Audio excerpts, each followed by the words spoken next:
Hello everyone, my name is Anjali and welcome to GS of Civil Services Classes YouTube channel. आज की video में हम देखेंगे कि बीपीएससी मेंटरशिप प्रोग्राम 2.2 जो कि हम 12 फरवरी से लॉन्च कर रहे हैं। अपार्ट फ्रॉम डैट हम ये देखेंगे कि अगर हमें कोई मेंस का क्वेश्चन मिलता है तो उसका आंसर टेम्पलेट कैसा होगा, जिसके रिगार्डिंग मैं एक लाइव आपको करके दिखाऊंगी कि अगर मुझे कुछ क्वेश्चन मिलते हैं तो मैं उसे कैसे अप्रोच करती हूँ और फिर उस पर मुझे कैसे उस आंसर को फ्रेम करना चाहिए। अपार्ट फ्रॉम डैट जो बीपीएससी मेंटरशिप प्रोग्राम चल रहा है तो उसमें हमारी वीकली टेस्ट कंडक्ट होती है। तो मैं कुछ बच्चों की कॉपीज़ दिखाऊंगी हिंदी एंड इंग्लिश मीडियम की, एंड दिखाऊंगी कि हमने उसमें कैसे इवोल्यूशन किया है और आपको भी कैसे इवोल्यूशन आपको ये हेल्प करेगी अगर आप सेल्फ इवोल्यूट करते हैं। अपार्ट फ्रॉम डैट जो मैं अभी मॉडल आंसर आपको दिखाऊंगी कि हाँ कि किस तरीके से बेसिकली आंसर का स्ट्रक्चर होना चाहिए, उससे भी आप ये सीख सकते हो। तो सबसे पहले हम बात कर लेते हैं बीपीएससी मेंटरशिप प्रोग्राम 2.2 की। तो ये जो प्रोग्राम है ये जो हमने पहले लॉन्च किया था उसी का सेकंड वर्जन है। तो बेसिकली हमें डे टू डे बेसिस पे बहुत ही रिक्वेस्ट आते हैं स्टूडेंट्स के या मेंटरशिप प्रोग्राम में आने के लिए, बट वीक जो हमारी है वो थर्ड वीक अब चल रही है मेंटरशिप प्रोग्राम की। तो हम नहीं चाहते कि आप इतने लेट इसमें ज्वाइन करो क्योंकि आपका फिर बैकलॉग बढ़ जाएगा। तो हमने सोचा कि ठीक है हम एक न्यू प्रोग्राम लॉन्च कर देते हैं जो कि 12 फरवरी से होगी। तो अगर आपको इस प्रोग्राम में इनरोल करना है तो आप कांटेक्ट कर लीजिएगा, मैं नंबर डिस्क्रिप्शन और कमेंट बॉक्स में दे दूँगी, रितेश सर को कांटेक्ट कर लीजिएगा। एंड ये जो प्रोग्राम है ये मेरे मेंटरशिप के अंडर चल रहा है, इवन द रितेश सर के मेंटरशिप के अंदर चल रहा है। तो मैं पहले इस प्रोग्राम का ओवरव्यू दे देती हूँ कि इस प्रोग्राम में आपको बेसिकली क्या प्रोवाइड किया जाएगा एंड आपको इस प्रोग्राम से कैसे बेनिफिट हो सकता है। तो हम पहले वो देख लेते हैं। सो बीपीएससी मेंटरशिप प्रोग्राम 2.2। तो ये जो प्रोग्राम है एज मैंने पहले बताया कि 12 फरवरी से स्टार्ट होगा, ठीक है। अब हमारा जो टारगेट है कि हमारा जो मेन फोकस है, मतलब ये 2 फेजेस में चलेगा। एक फेज़ फर्स्ट होगा, एक फेज़ सेकंड होगा, ठीक है। फेज़ फर्स्ट हमारा फोकस करेगा मेंस पे प्लस प्रीलिम्स की वेटेज हम इसमें कम लेके चलेंगे, हम मेंस पे ज़्यादा फोकस करेंगे। आई मीन टू से कि अगर आप दिन के 8 घंटे पढ़ाई में दे रहे हो, you have to devote 8 hours on the mains and plus 2 hours on the prelims. This is why what I meant big of weightage, कि वेटेज का क्या मतलब है, ठीक है। एंड फेज़ सेकंड में हम देखेंगे कि फेज़ सेकंड हमारा फुल फ्लेज प्रीलिम्स होगा, ओके। तो फर्स्ट फेज़ में हमारे जो डेली शेड्यूल रहेगा वो मैं बता देती हूँ। तो जो हमारा मेंस का फेज़ होगा तो इसमें क्या होगा कि हम आपको एक वीकली टारगेट देंगे। वीकली टारगेट में आपको कौन कौन से टॉपिक्स करने हैं वो लिस्ट डाउन रहेगा, प्लस उसके सोर्सेज आपको लिस्ट डाउन रहेंगे, okay. Even the sub points, for example if we start with polity, तो इसका आपको टेम्पलेट दिया जाएगा कि हम कैसे कैसे स्टार्ट इसको लेके चलेंगे। तो जैसे पॉलिटी से हमने स्टार्ट किया, आपको हमने दिया फंडामेंटल राइट्स, ठीक है। तो फंडामेंटल राइट्स में भी आपको कौन से सब टॉपिक्स को कवर करना है ये हम आपको बताएंगे, ठीक है। तो आप फंडामेंटल राइट्स आप अगर चैप्टर पढ़ोगे लक्ष्मीकांत से तो आपको ये चैप्टर पता है, ये इम्पॉर्टेंट है, चैप्टर पूरा पढ़ना अच्छे से। बट इससे आपको नोट्स में, मेंस के नोट्स में क्या लिखना है, दिस इज़ कंफ्यूजिंग, राइट। हम पूरा लक्ष्मीकांत की चैप्टर को कॉपी नहीं कर सकते, तो this is the confusing part. तो इसमें हम आपको बताएंगे सब टॉपिक्स की आपको क्या लिखना है, ओके। देन आपको सब टॉपिक्स मिल गया, आपको डेली वीकली टारगेट मिल गया। अब वीकली टारगेट तो मिल गया, अब जिन बच्चों को कोई बच्चे जॉब में भी होते हैं, साइमल्टेनियसली जॉब करते हैं, तो वो डेली बेसिस पे उतना कमिटमेंट नहीं दे पाते। तो आप ये वीकली टारगेट फॉलो करिए। मतलब इसका हुआ कि जो टाइमलाइन होगी एक वीक की, उसमें जो भी आपको टारगेट मिले हैं, मान लीजिए आपको 5 टारगेट मिले हैं, तो आपको इसको इंश्योर करने के इस वीक के अंदर मैं कंप्लीट करूँ। आपके आपके पर डे की स्टडी मैटर नहीं, इसमें मुझे वो नहीं चाहिए। मुझे ये चाहिए कि आपका जो वीकली में जो आपको टारगेट मिला वो आपने कंप्लीट किया है कि नहीं। क्योंकि जो जॉब में है, कभी वो किसी दिन पढ़ भी पाते हैं, कभी वो किसी दिन यहाँ पे 2 घंटा पढ़ पाते हैं, तो किसी दिन वो 4 घंटा भी पढ़ लेते हैं। तो उनका ये काफ़ी फ्लक्चुएट होता है। तो आप इसको वीकली टारगेट को फॉलो करेंगे। एंड जो बच्चे सिर्फ फुल फ्लेजली सिर्फ प्रिपरेशन कर रहे हैं, तो उनको तो दिन भर अपना स्टडी में ही डिवोशन देना है। तो उनके लिए हम क्या करते हैं कि इसी वीकली टारगेट में से डेली बेसिस पे हम कुछ टॉपिक सेग्रीगेट करके आपको देंगे। ओके, तो मान लीजिए कि हमने आपको 5 टॉपिक दिया, तो इसी को हम डिवाइड कर देंगे कि आपको इस दिन ये टारगेट को फॉलो करना है। एंड उसके साथ हम आपको सब हेडिंग देंगे, प्लस उसके साथ आपका उसका सोर्स देंगे। एंड आपको क्या करना है, जो हमने सब टॉपिक्स दिए हैं आपको, जो हमने टॉपिक्स आपको दिए उस दिन कवर करने को, आपको उसको कंप्लीट करना है, नोट्स बनाना है। एंड डिस्कशन ग्रुप एक हमारा रहेगा, उसमें आपको अपने नोट्स शेयर करने हैं। ठीक है, दिस इज़ हाउ आपकी नोट्स मेकिंग कंप्लीट हो जाएगी। ठीक है, सो हम चाहते हैं कि आपका 15 जून मैक्सिमम जुलाई तक आपका मेंस कवर हो जाए। मेंस का जो भी फंडामेंटल नोट्स है, even for the current affairs, वो कवर हो जाए। ठीक है, तो इस टारगेट बेसिस पे, सब्जेक्ट वाइज बेसिस पे, और अगर हम एक स्ट्रैटेजी के साथ चले, ठीक है, तो आपका नोट्स कंप्लीट हो जाएगा। सो आप खुद रियलाइज़ करो कि जब आप प्रीलिम्स में जाने वाले होंगे, उससे पहले आपका नोट्स कंप्लीट है, फंडामेंटल नोट्स। प्रीलिम्स आपका अगर रिज़ल्ट हो जाता है, देन आपको क्या करना है, आपके नोट्स को रिवीजन करना है, प्लस करेंट अफेयर्स पढ़ते रहना है। ठीक है, और आंसर राइटिंग करना है। ये कितनी आसान जर्नी हो जाएगी। प्रॉब्लम अभी बीपीएससी में पता है क्या हो रहा है, सिर्फ प्रीलिम्स पे फोकस करते हैं, मेंस का कुछ अता ही पता नहीं है। तो जब रिज़ल्ट आ जाता है तो ये लग जाते हैं एक मिशन पे मटेरियल कलेक्ट करने के। अब मटेरियल आपको तो ऐसे भी बहुत मिलते हैं, बट क्या आप वो पढ़ते हो? आप खुद ही रियलाइज़ करो, पढ़ते हो नहीं पढ़ते हो। आप ही सोचो, कोई कॉपी आपने खुद से लिखी है और कोई आपको दम लिखी हुई मिल गई है। ओके, आपको ये ज़्यादा इजी लगेगा पढ़ना या ये इजी लगेगा? ठीक है, एंड जो आपको पता है, जो भी कोचिंग के मटेरियल्स मिलते हैं, ठीक है, कंटेंट तो रहता है, बट क्या वैसा रहता है जो बीपीएससी के डिमांड के अकॉर्डिंग हो? ये डिमांड हमें कहाँ से पता चलती है? PYQ बेसिस से पता चलती है। ये क्या करते हैं, सब दे देते हैं, बट इन्हीं सब में हमें वो चीज़ निकालनी होती है जो हमें लगता है कि हाँ, बीपीएससी में ये चीज़ पूछ सकता है, जिसकी प्रोबेबिलिटी है पूछने की। ओके, तो आपका नोट्स मेकिंग जुलाई तक कंप्लीट होगा, मिड ऑफ जून या जुलाई तक कंप्लीट होगा। एंड इसको हम फेज़ वाइज ही लेके चलेंगे। फॉर एग्ज़ाम्पल, मेंस में हमने आपको पॉलिटी दिया, तो जो मैंने बोला कि आपको उसमें से 2 घंटा प्रीलिम्स पे देना है, तो वो फेज़ में हम लेके चलेंगे साइंस एंड हिस्ट्री, ऐसे। देन फिर उसके बाद आपका बाकी सब्जेक्ट्स होंगे जीएस के।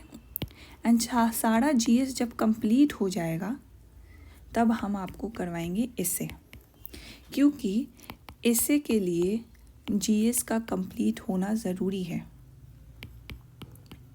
ठीक है, तो ये कंप्लीशन होना ज़रूरी है एसे लिखने के लिए, क्योंकि एसे में हमें क्या करना होता है, हमें डायमेंशन ही तो लिखने होते हैं। अब ये डायमेंशन आप कहाँ से लाओगे? कहानी तो लिखनी नहीं है कि कुछ भी राम कहानी बनाते जाएं, वो तो हमें नहीं लिखनी है। तो हमें क्या चाहिए, हमें डायमेंशन चाहिए। जहाँ डायमेंशन के लिए आपको पता है, political dimension, environmental dimension, economical dimension, social dimension. तो ये सब डायमेंशन आप कहाँ से लाओगे? जीएस से लाओगे। जीएस का डेटा रिपोर्ट कहाँ से लाओगे? सब जीएस से लाओगे। तो एक तरीके से आपका ये एसेट होलिस्टिक बन गया। कंटेंट पे तो आपको काम ही नहीं करना है। आपको क्या करना है कि आपको कैसे ऐसे को लिखा जाता है उस पे काम करना है। फॉर्मेट क्या होना चाहिए, फ्लो ऐसे का। तो जब कंटेंट बिल्ड होगा तभी तो आप ये वाली चीज़ें मेज़र कर पाओगे। तो इसीलिए हमने इसे लास्ट में रखा। ओके। एंड साथ साथ आपको इसमें करंट अफेयर्स के टॉपिक भी दिए जाएंगे for the mains as well and for the prelims as well. जब प्रीलिम्स का फेज़ स्टार्ट होगा तो प्रीलिम बेस्ड करंट अफेयर्स पे जाएंगे। जब मेंस का फेज़ चलेगा तो करंट बेस्ड जो होगा क्वेश्चंस वो मेंस के लिए होंगे, मेंस के लिए टाइप होंगे। ठीक है। फॉर एग्जांपल जो इंटरनेशनल ऑर्गेनाइजेशंस है G20, ब्रिक्स, I2U2, जो हाल ही में बना है G20 में बायोफ्यूल अलायंस वगैरह, तो इस तरीके से हम आपको कंप्लीट करवाएंगे। तो आपका क्या हुआ, नोट्स कंप्लीट हो गया। फिर उसके बाद प्रीलिम्स का फेज़ आएगा। प्रीलिम्स में भी हम सब्जेक्ट वाइज लेके चलेंगे। देन आपका September 30 बीपीएससी कैलेंडर के अकॉर्डिंग आपका एग्ज़ाम हुआ, आपका रिज़ल्ट हुआ। देन आपको आपका नोट्स पहले से कंप्लीट है। ठीक है। एंड देन उसके बाद क्या करना है, मेंस आंसर राइटिंग होगा, आपको रिवीजन करना है एंड आंसर राइटिंग करते रहना है। हो गया। ठीक है। एंड जो प्रीलिम्स होगा तो प्रीलिम्स का मैं बता देती हूँ। जैसे अगर हम मान लीजिए अभी हिस्ट्री लेके चल रहे हैं, हिस्ट्री हम मेंस के साथ ही लेके चलते हैं। तो अगर हम हिस्ट्री लेके चल रहे हैं तो इसका वीकली टेस्ट होता है। सैटरडे को टेस्ट होता है एंड संडे को टेस्ट होता है। सैटरडे को जो हम वीकली टारगेट देते हैं आपको प्रीलिम्स का, उसका एमसीक्यू टेस्ट होता है। एंड संडे को जो हम वीकली टारगेट देते हैं मेंस का, उसका आंसर राइटिंग टेस्ट होता है। तो वीकली आप टेस्ट भी दोगे, आप वैलिडेशन भी करोगे कि आपकी तैयारी कैसी है एंड आपको हमारी तरफ से इवोल्यूशन भी मिलेगा। एंड द मेजर पार्ट, आप जो नोट्स डालोगे डिस्कशन ग्रुप पे, तो इसमें क्या होता है कि इसमें मैं और मेरी टीम, रितेश सर और मेरी टीम आपकी नोट्स को चेक करते हैं एंड सारी नोट्स को एक बार हम देखते हैं और जो हमें बेस्ट नोट्स मिलती है उसको हम डिस्कशन ग्रुप पे डालते हैं। इससे क्या बेनिफिट हुआ आपको, आपको पीयर कॉपीज मिल गई। आपने नोट्स बनाए एक टॉपिक पे, आपको लग रहा है कि ये नोट्स सही है या ठीक है या नहीं है, हमने बेस्ट कॉपी आपको निकाल के दे दी। आपको क्या करना है, आपको मैच करना है, आपको अच्छे पॉइंट्स कलेक्ट करने हैं और अपने नोट्स में डालना है, ऐड ऑन करना है। प्लस इसके साथ मेरी नोट्स अगर उस टॉपिक पे होगी तो मैं अपनी नोट्स दूंगी, प्लस वैल्यू एडिशनल पॉइंट्स हम आपको प्रोवाइड करेंगे। फॉर एग्ज़ाम्पल जैसे 68 में टेम्पल आर्किटेक्चर पूछा गया था, तो अभी हमने अपने बीपीएससी मेंटरशिप प्रोग्राम में टेम्पल आर्किटेक्चर करवाया बच्चों को। ठीक है, जो भी हमारे स्टूडेंट्स हैं, तो उन्होंने टेम्पल आर्किटेक्चर जो नागरा, विसारा एंड द्रविदा, इन पे तो लिख दिया। अब उन्होंने बिहार के एस्पेक्ट्स पे लिखे ही नहीं। सिर्फ सबकी कॉपी में मुझे महाबोधि टेम्पल मिल रहा था, किसी के कॉपी में मुझे अच्छा नहीं मिला। तो मैंने क्या किया, इसमें मैंने अपनी वैल्यू एडिशनल पॉइंट्स बता दी बच्चों को कि बिहार के एस्पेक्ट में क्या क्या टेम्पल आर्किटेक्चर हैं, ये आपको मेरे वीए पॉइंट से पढ़ के अपनी नोट्स में डालना है। आपका नोट्स रिफाइन बनता गया। ठीक है, आपको नोट्स में बस वो एस्पेक्ट्स आपको देखने हैं जो PYQs में पूछे गए हैं और जो प्रोबेबिलिटी है कि आ सकता है। अगर ये इतना आपने कर लिया, आपका नोट्स होलिस्टिक है, उसमें ज़्यादा उसको परफेक्ट बनाने की कोशिश नहीं करनी है, क्योंकि हमें एग्ज़ाम में जाके 2 से 3 पन्ने ही लिखने हैं। ओके, तो ये है ओवरऑल बीपीएससी मेंटरशिप का ओवरव्यू था, क्या शेड्यूल रहेगा। एंड अगर आपको ज्वाइन करना है तो please comment box and description में देख लें, या तो इस नंबर पे सर को कॉल कर ले, रितेश सर को, तो वो आपको हमारे ग्रुप में ज्वाइन कर देंगे। ओके, तो ये हमारा बीपीएससी मेंटरशिप प्रोग्राम का मैंने ओवरव्यू बता दिया कि ये क्या शेड्यूल रहेगा। ठीक है, सो यहाँ पे मैंने बताया कि मेंस कैसे हैंडल होगा, देन उसके बाद प्रीलिम्स कैसे होगा, आपके नोट्स, मेरे notes, as well as the वीए points, weekly answer writing and the peer copies. तो मैंने ये सारे एक्सपेक्ट्स कवर कर दिए। ओके, ओवरऑल इंटीग्रेटेड प्रोग्राम है, प्रीलिम्स, मेंस, इंटरव्यू, एवरीथिंग। क्योंकि जैसे ही आपका रिज़ल्ट आएगा तो हम वहाँ पे आपको छोड़ थोड़ी देंगे, we also want your result, right. तो हम आपको मेंस आंसर राइटिंग में भी आपको हेल्प करेंगे एंड जो इंटरव्यू गाइडेंस प्रोग्राम होगा उसमें भी हेल्प करेंगे। Then there is no spoon feeding. आप ये मत एक्सपेक्ट करिएगा कि हम आपको जो मार्केट में मॉडल आंसर है वो बना बना के आपको देंगे, नहीं, आपको मेहनत करना है। आप मेहनत करोगे, खुद से नोट्स बनाओगे, नोट्स मेकिंग से ही आंसर राइटिंग इम्प्रूव होता है, and I truly believe in that. ठीक है, आप जब नोट्स लिखते हो पहले दिन आप बिल्कुल फ्लैट नोट्स लिखोगे। आपने क्या किया, पीयर कॉपी से चेक किया, पीयर कॉपीज़ में आपने देखना, अच्छा इसने फ्लो चार्ट बना रखा है, ओ डायग्राम भी है, डेटा पॉइंट को हाईलाइट कर रखा है। नेक्स्ट डे आप भी फ्लो चार्ट बनाना चालू कर दोगे, डायग्राम बनाना चालू कर दोगे, डेटा पॉइंट्स डालना चालू कर दोगे। ये क्या है, यही तो तरीका है आंसर राइटिंग का, ये क्या है, यही तो स्किल है आंसर राइटिंग का। इसीलिए नोट्स बनाओ। Even I got the feedback from the students, उन्होंने मुझे बोला कि मैम आप इतना नोट्स आंसर राइटिंग पे क्यों बोलते हो, बिकॉज मैं अभी रियलाइज़ कर रहा हूँ कि अगर मैं वीकली लिख लूँगा टेस्ट तो मुझे मेरी आंसर राइटिंग स्किल बढ़ जाएगी, और मैं जो नोट्स बना रहा हूँ उससे मेरी स्किल बढ़ रही है। डेली बेसिस पे मुझे फीडबैक आते हैं बच्चों के कि डेली कुछ ना कुछ इम्प्रूवमेंट हो रहा है मैम मेरा। सो दैट्स वाई ये फोकस एंड टेल यू कि अभी नोट्स बना लो, बार बार भटकना नहीं पड़ेगा। ठीक है, आपके फंडामेंटल नोट्स कंप्लीट रहेंगे, आपको करंट अफेयर्स उसमें ऐड ऑन करना है and you are good to go for BPSC examination. ठीक है, मटेरियल कलेक्ट करने के ये ट्रेंड से निकलो। Okay, what we want, I always insist on your consistency, discipline and hard work। आपकी कंसिस्टेंसी, डेली आपकी कंसिस्टेंसी मैटर करती है। आपको नोट्स बनाना है एंड डिसिप्लिन तरीके से आपको डेली उसको अपडेट करना है, टारगेट को अपडेट करना है आपको हमारे डिस्कशन ग्रुप में अपना नोट्स पीडीएफ भेज के, एंड प्लस उस पर हार्ड वर्क करना है। आपको एनालाइज करना है कि आपका नोट्स कैसा बन रहा है, आपको एनालाइज करना है कि आपका आंसर राइटिंग कैसा बन रहा है। आंसर राइटिंग में हमारी इवोल्यूशन मिलेगी, बट ऐसा नहीं कि हमारी इवोल्यूशन पढ़ के छोड़ देना, आपको भी एनालाइज करना है। नोट्स मेकिंग आपको सेल्फ एनालिसिस करना है, अपने पीयर कॉपीज से चेक करना है कि क्या है, क्या इसको और इम्प्रूव कर सकते हैं, प्लस हमारे वीए पॉइंट्स आपको ऐड ऑन करने हैं।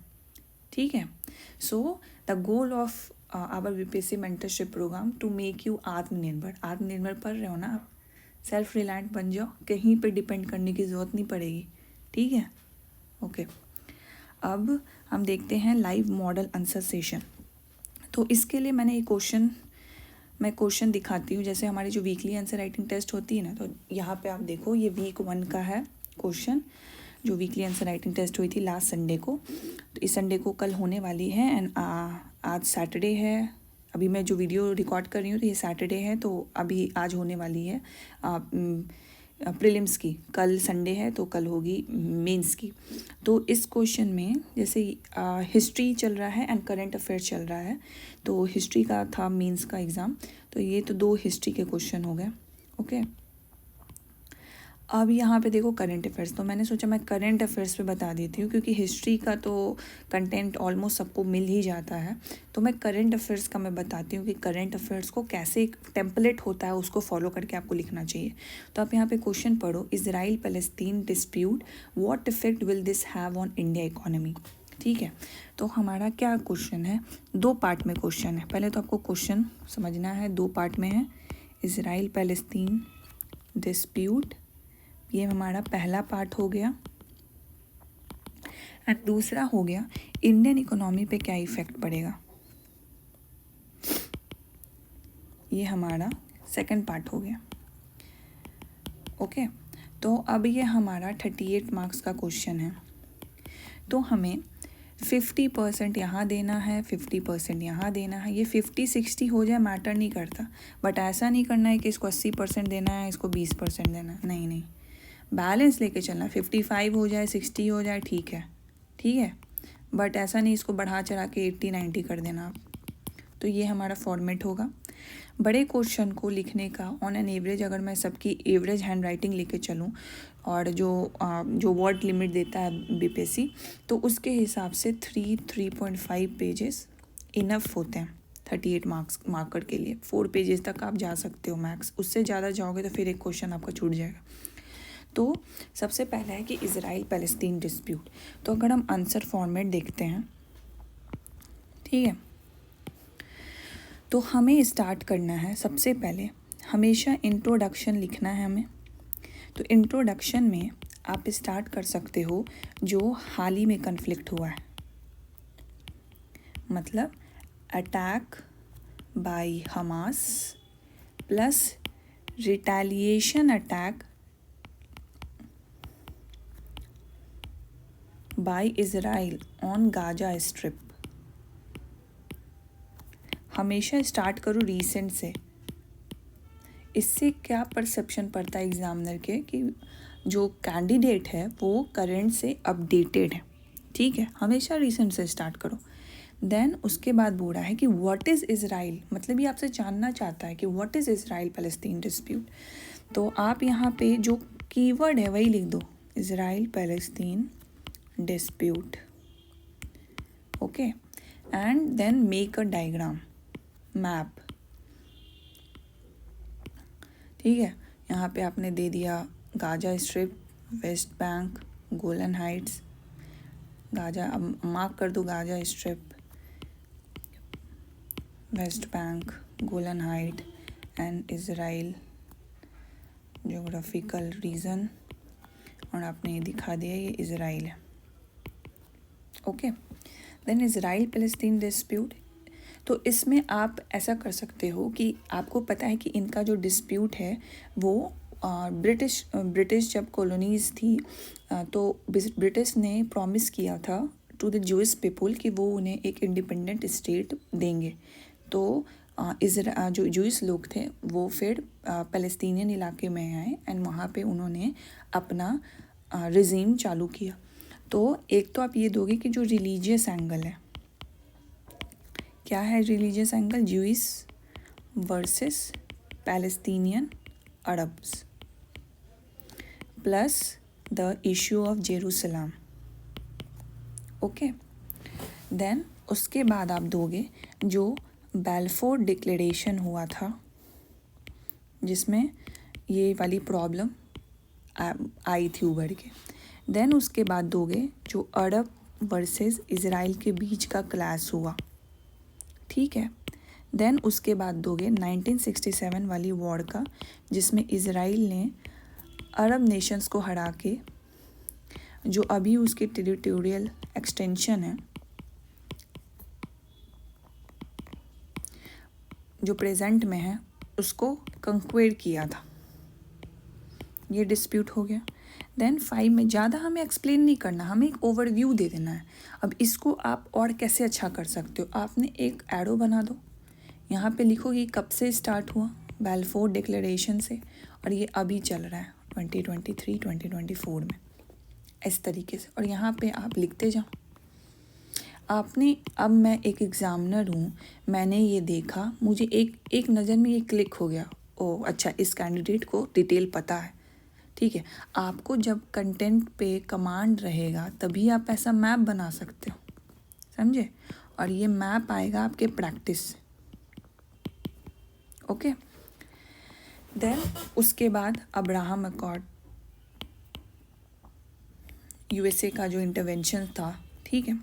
एंड देन उसके बाद ये हमारा इज़राइल पैलेस्टीन डिस्प्यूट ख़त्म। एंड अभी का जो रीसेंट है वो थोड़ा सा और आप मेंशन कर दो, 4 से 5 लाइन में।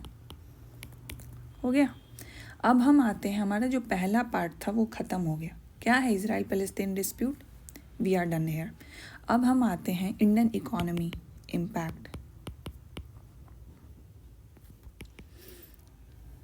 अब यहाँ पे इकोनॉमी पूछ रहा है, ठीक है, तो आप इसको पॉलिटिकली लिंक कर सकते हो कि पॉलिटिकल आइडियोलॉजी से डिफरेंस के कारण इकोनॉमी पे इम्पैक्ट पड़ेगा, बट आपको इसको घुमाना नहीं कि आप सोशल कल्चरल घुसाते जाओ।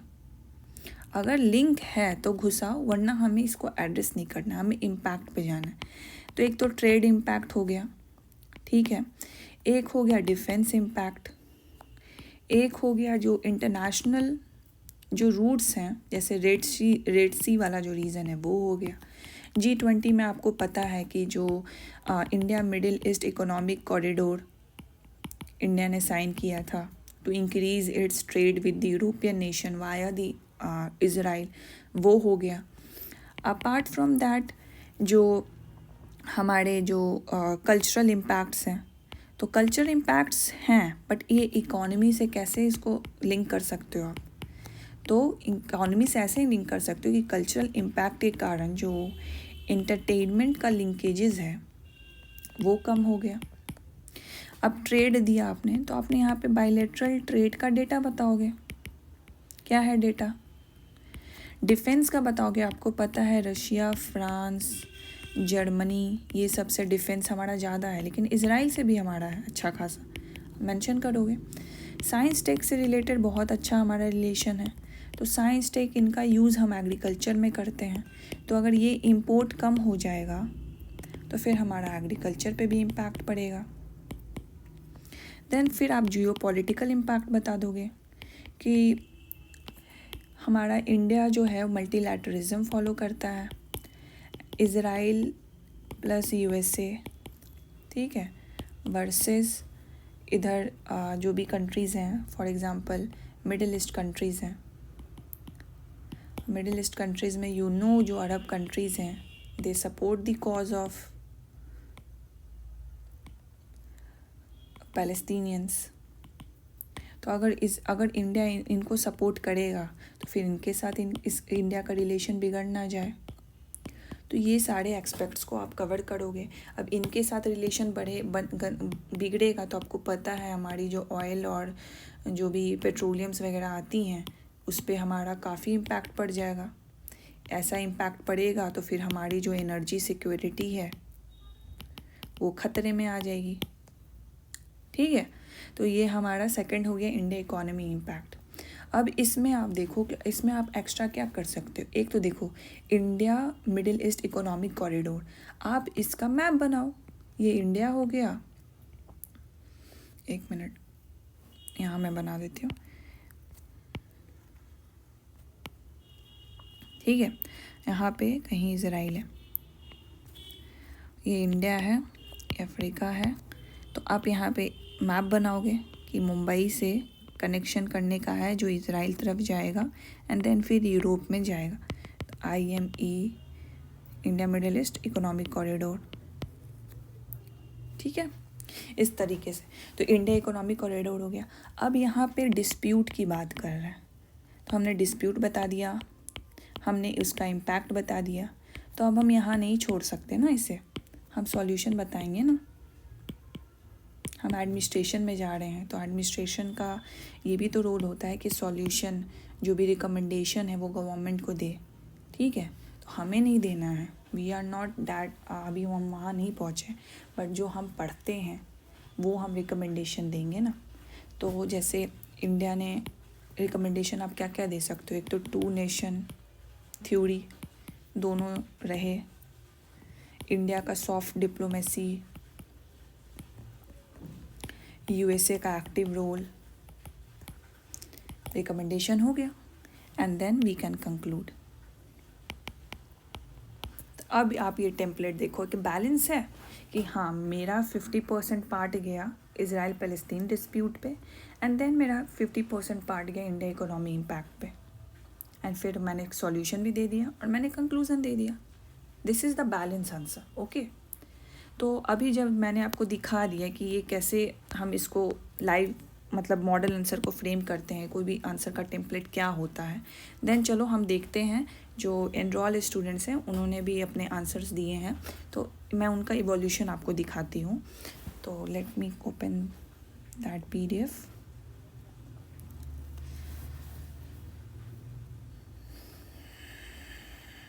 सो ये एक स्टूडेंट की कॉपी है, तो आप यहाँ देखोगे ये है इज़राइल हमास वाला। तो इन्होंने लिखा कि चलो रिसेंटली हमास कन्फ्लिक्ट अटैक हुआ, जैसा मैंने बताया आपको कि हाँ रिसेंट न्यूज़ से स्टार्ट करना चाहिए, it gives the perception that you are aware of the current news. तो इन्होंने वो स्टार्ट किया। देन इन्होंने हिस्टोरिकल बैकग्राउंड बता दिया। तो अब इन्होंने यहाँ पे ये गलती कर दी कि यहीं पे इन्होंने लिखना चाहिए था कि इंडिया इज़राइल पैलेस्तीन कन्फ्लिक्ट क्या होगा। ठीक है, तो इज़राइल पैलेस्तीन कन्फ्लिक्ट वही सब टॉपिक्स जो क्वेश्चन में थे उसी का उन्होंने सब टॉपिक बनाना चाहिए था। बाकी इन्होंने फिर देखो मैप भी बनाया जो कि सही है। देन अभी इन्होंने सारे हिस्टोरिकल एस्पेक्ट्स लिख दिए, बट इन्होंने जूइश पैलेस्तीन और जेरूसलम कन्फ्लिक्ट्स के बारे में नहीं लिखा कुछ भी, जो रिलीजियस एंगल मैंने बताया। तो वो इम्पॉर्टेंट फैक्टर है, बहुत इंपॉर्टेंट फैक्टर, तो मेंशन करना चाहिए। तो मैंने यहाँ बता दिया कि आप ये भी चीज़ लिख सकते हो। देन अपार्ट फ्रॉम दैट इन्होंने फिर करंट सिचुएशंस बताया। तो मैंने बोला कि देखिए, मैंने फीडबैक दिया कि आपको इसको थोड़ा सा और बताना है, थोड़ा अच्छे से और बताना है कि एग्ज़ामिनर को, क्योंकि हम करंट इशू से डील हो रहा है तभी एग्ज़ाम में है, तो हमें इसे थोड़ा सा और एक्सप्लेन करना है। पॉइंट वाइज एक्सप्लेन कर देंगे तो ज़्यादा अट्रैक्टिव लगेगा, ज़्यादा एग्ज़ामिनर को हिट करेगा। तो वो चीज़ मैंने बताई। इन्होंने फिर इंडिया इकोनॉमी पे बताया कि इंडियन इकोनॉमी पे क्या इम्पैक्ट पड़ेगा। तो इन्होंने इकोनॉमी इम्पैक्ट बताया, डिफेंस का बताया, जियो स्ट्रैटेजिक बताया। तो जियो स्ट्रैटेजिक में इन्होंने ये वाली बात जोड़ी जो मैंने बताई थी, India Middle east Europe economic corridor. And फिर उन्होंने ट्रेड कनेक्टिविटी बताई, तो उसी में मैंने बता दी कि जियो पॉलिटिकल क्लैश क्या है, रेड सी अटैक के बारे में बताइए कुछ। जियो पॉलिटिकल क्लैश हमें इंडिया जो मिडिल अरब कंट्रीज़ है उनसे होगा, एंड जो ऑयल पे खतरा है वो सब इन्होंने मेंशन नहीं किया। फिर इन्होंने वे फॉरवर्ड बताया। वे फॉरवर्ड देखिए कितना कैची लग रहा है, तो इनका वे फॉरवर्ड अच्छा था क्योंकि पॉइंट वाइज बताया है। Humanitarian assistant, two nation theory, diversify economic ties for the India so that India को इसराइल पर डिपेंड, एंड लास्टली इन्होंने कंक्लूड कर दिया। तो ओवरऑल इनका अटेम्प्ट अच्छा था। थोड़ा बहुत है कि थोड़ा बहुत कंटेंट ये इनरिच कर सकती हैं, तो उसका मैंने फीडबैक यहाँ पे दे दिया। ओके, तो इस तरीके से जो भी इनरोल स्टूडेंट्स हैं वो काफ़ी अच्छे तरीके से क्वेश्चन आंसर राइटिंग कर रहे हैं। बट मैंने ऐसा भी देखा है कि कुछ बच्चे बिल्कुल मतलब उसको कॉपी पेस्ट कर दे रहे हैं। तो मैंने इसके लिए भी ग्रुप में सबको स्कोल्ड किया है कि ऐसा मत करो, क्योंकि ऐसे फिर इम्प्रूवमेंट नहीं होगा आपको। तो आप भी जब अगर ज्वाइन करेंगे तो प्लीज़ कॉपी पेस्ट मत करिएगा, खुद से लिखने का ट्राई कीजिएगा, क्योंकि जब तक आप खुद से नहीं लिखेंगे तब तक इम्प्रूवमेंट नहीं होने वाला। वो आपको एग्ज़ाम में कॉपी पेस्ट करने का टाइम नहीं है। टाइम क्या आपको थोड़ी मिलेगा, आपको थोड़ी कोई सोर्स लेके चल जाओगे कि आप कॉपी पेस्ट कर लो। तो कॉपी पेस्ट नहीं कर सकते आप एग्ज़ाम में, तो क्यों नहीं हम यहीं पे तैयारी करें अच्छे से। ठीक है, तो ये उनकी कॉपी थी। एक मैं हिंदी मीडियम का भी कॉपी दिखा देती हूँ आपको। Let me check.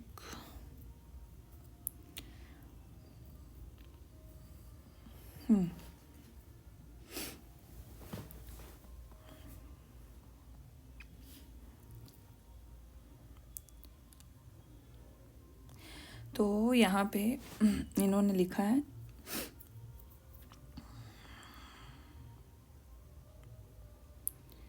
हाल ही में हमारा इज़राइल का, तो इन्होंने मैप बनाया है।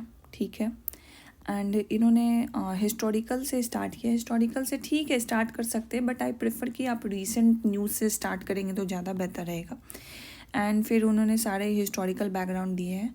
भारत इज़राइल का संबंध बताया है कि क्या क्या इज़राइल का संबंध था, एंड उसके बाद भारतीय अर्थव्यवस्था पे प्रभाव बताया है। तो इन्होंने हिस्टोरिकल इम्पैक्ट में बता दिया कि इज़राइल एंड फ़लस्तीन के बीच में डिस्प्यूट क्या था। ठीक है, अब भारतीय अर्थव्यवस्था पे प्रभाव, तो इन्होंने बताया है कि 8 लाख प्रवासी डायस्पोरा बता दिया, बहुत अच्छा किया। ऊर्जा आवश्यकता बता दी, तो मैंने बताया ना एनर्जी सिक्योरिटी बता दिया इन्होंने। यूएई और सऊदी अरब के साथ जो प्रमुख हमारे रिश्ते हैं उनके बारे में जिक्र कर दिया। फिर उसके बाद आतंकवादी को जो फैल रही है उसके बारे में जिक्र कर दिया, और भारत पे जो भी व्यापार पे दूसरे प्रभाव पड़ रहे हैं उसके बारे में जिक्र कर दिया। इवन उसके बाद जो IMEC है उसके बारे में भी बताया इन्होंने। तो इनका जो इकोनॉमिक प्रभाव है इसमें थोड़ा कंटेंट ज़्यादा है, एंड एज वेल एज जो इनका जो बताने का तरीका है इसमें इन्होंने डेटा भी डाले हैं। फॉर एग्जांपल IEMC हो गया, फिर यहाँ पे आप देखो इन्होंने UAE की 300 प्लस कंपनी है, तो ये सब डेटा इन्होंने डाला है। 70 से 80% क्षेत्रों में पर्याप्त करना है, तो ये सब इन्होंने डेटा डाले हैं। डायस्पोरा का डेटा डाला है 80 लाख भारतीय प्रवासी। एंड फिर से इन्होंने जैसे IMEC जो मैं बता रही थी कि आपको यहाँ पे अगर आप एक मैप डाल देते तो और इनरिच हो जाता, तो इन्होंने मैप डाला है। एंड देन उसके बाद इन्होंने कंक्लूज़न बता दिया कि 2 स्टेट सॉल्यूशन है हमारे पास, एंड उसके बाद इन्होंने कंक्लूड कर दिया। तो ओवरऑल इनका अटेम्प्ट काफ़ी अच्छा था, तो ये और इम्प्रूव करेंगी। लेकिन ओवरऑल अगर हम फर्स्ट आंसर राइटिंग के हिसाब से देखें, इनका फर्स्ट आंसर राइटिंग है, तो ओवरऑल बहुत अच्छा इन्होंने लिखा है, बहुत अच्छा। तो इसी तरीके से ये प्रयास करेंगे, और जो भी हमने फीडबैक्स दिए हैं अगर उसको ये इंक्लूड करेंगे, इम्प्रूव करेंगे, तो बिल्कुल इम्प्रूव होगा इसका। ठीक है, तो फीडबैक में हमने बता दिया आपको कि कॉपीज़ इवोल्यूशन कैसे होती हैं हमारी एनरोल स्टूडेंट्स की, एंड लाइव मॉडल आंसर्स। अब मैं थोड़ा फीडबैक्स भी दिखा देती हूँ, क्योंकि आई फील वेरी प्राउड, क्योंकि बच्चे इतना मेहनत कर रहे हैं and they share feedbacks to us, तो मैं फीडबैक्स भी दिखा देती हूँ।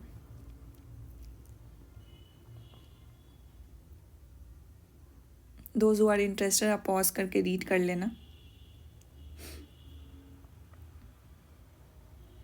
आई रियली फील दैट, मतलब मैंने जो सोचा था ना कि अगर मैंने ये सोचा नहीं था बेसिकली कि मतलब मैं ये मेंटरशिप प्रोग्राम भी लॉन्च करूँगी, बट जब मैं वीडियोस बनाने लगी तो बहुत क्वेरीज आने लगी, तो मुझे लगा कि हाँ मुझे ये करना चाहिए, ताकि बच्चों को जो गाइडेड स्ट्रैटेजी है वो मिले। And I really feel that अगर वो अच्छे से तैयारी करेंगे, और जो कंसिस्टेंसी और डिसिप्लिन की जो मैंने बात की, अगर वो अच्छे से उसे फॉलो करते हैं, जो मेहनत करते हैं उन्हीं का रिज़ल्ट होता है। So this is it for the video, and I hope doubts आपके क्लियर हुए होंगे with regard to answer templates, कोई कैसे किसी आंसर को अप्रोच किया जाता है। एंड अगर आप इंटरेस्टेड हैं BPSC मेंटरशिप प्रोग्राम में, तो रितेश सर को कांटेक्ट कर लीजिएगा। उनका कांटेक्ट नंबर मैं description as well as comment box में दे दूँगी। Thank you so much for watching.